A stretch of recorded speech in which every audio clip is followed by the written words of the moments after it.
नमस्कार दोस्तों, फिल्मी वार्तालाप में आपका स्वागत है।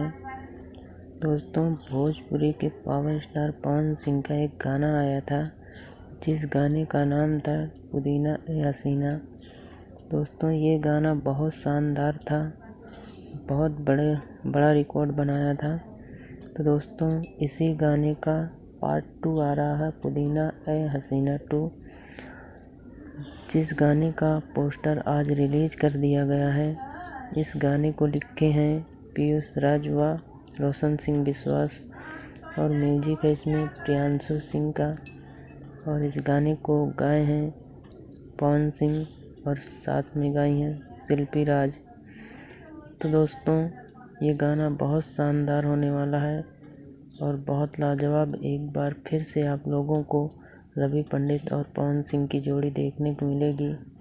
तो दोस्तों, इस फुल वीडियो सॉन्ग को बहुत जल्द रिलीज़ किया जाएगा वेव म्यूजिक कंपनी द्वारा।